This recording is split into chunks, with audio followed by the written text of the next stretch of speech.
So we're turning our attention to that particular matter now. We've got Mr. Ibezimako Aghanya, who is a former commissioner of police in Benue, Ekiti, and Kogi states. Thank you for coming on this morning. Thank you, Chambani.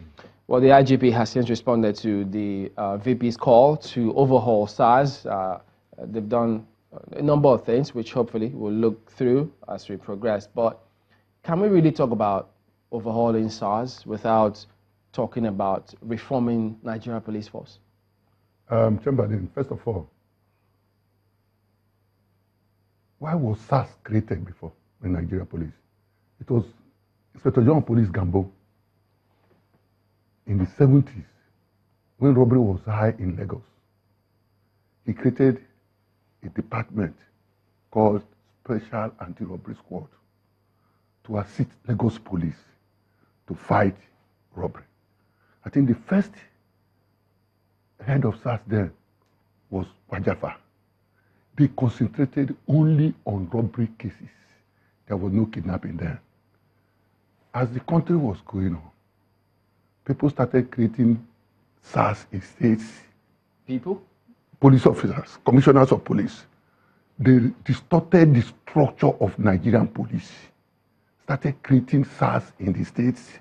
If you go to some DPOs, they have SARS. They started investigating land matters, collecting debts. This was beyond the which was beyond their powers. I, as a CP, immediately I took over Benue State, I disbanded SARS. So how did all this happen under the watch of the IGP at those times? Listen, when you talk of IGP, you see, a police commissioner is in charge of his command.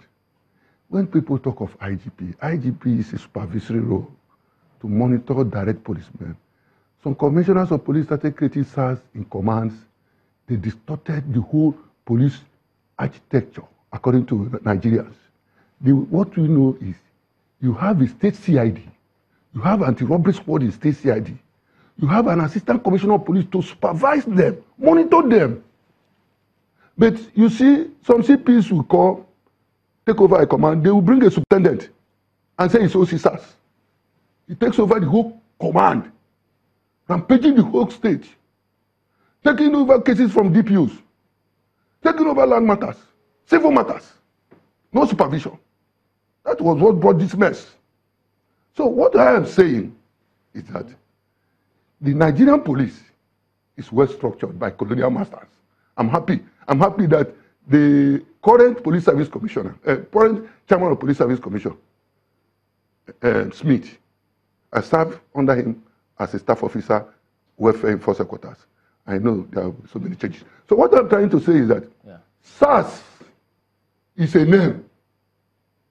None of those boys in SARS were trained in anywhere on how to catch armed robber or kidnapper.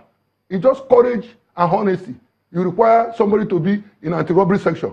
So in the state CID now, today, the present IG has done a good job. Deputy commissioners of police are in charge of state CIDs. So the SARS issue, SARS should be completely scrapped. But you say Nigeria Police was properly structured. Yes. Yet, all of these anomalies were able to manifest. So how then do you justify all of that? Because even though there's been several police reform committee reports about the need to reform the Nigeria Police Force. I don't think the federal government has implemented those police reform committee, because the last one, the chairman of that committee and members, they are well-experienced police officers.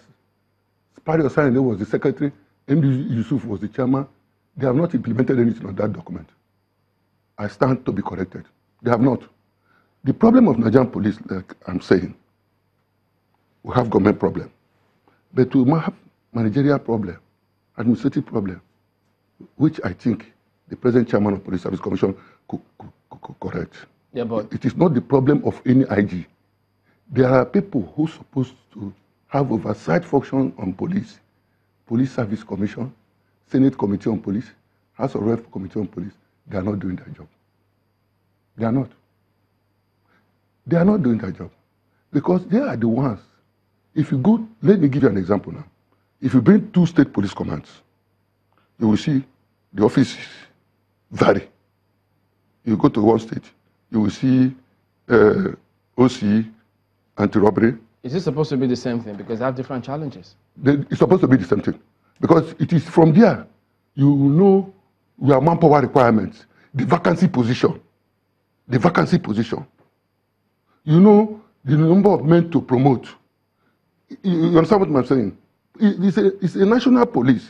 But in this case, you see, when somebody takes over, it's even happening in the IG's office now. When a new IG comes, his vision is different from the former IG. All right, we'll talk more on this in just a moment. Don't go away.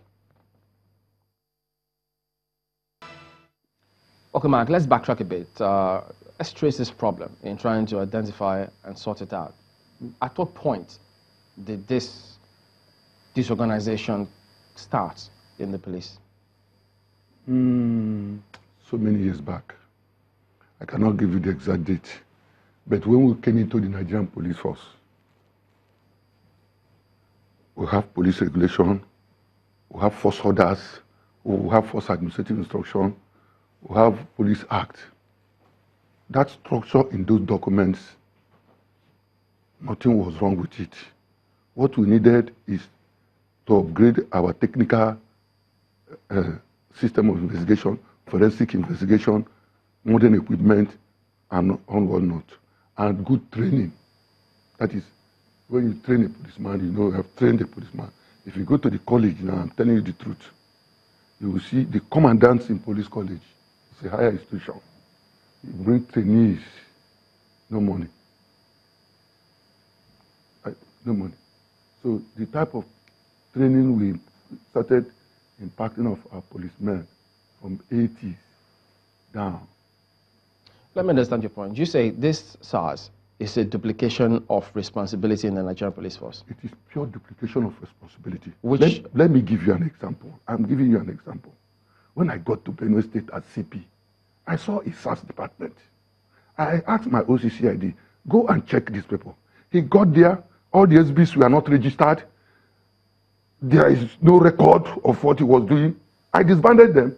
I handed him over to say, go and join the my ACCID. In that state CID, I created... That's the Criminal Investigation Department. So they are the ones who perform the function of the SARS, which you disbanded while you were Commissioner of Police. Yeah, in the Criminal Investigation Department, you have sections headed by superior police officers, not below the rank of superintendent. You have fraud, you have homicide, you have anti-robbery, you have sections. Now, in my own case, I said, you in the SARS, I want you, I created some men who will raid.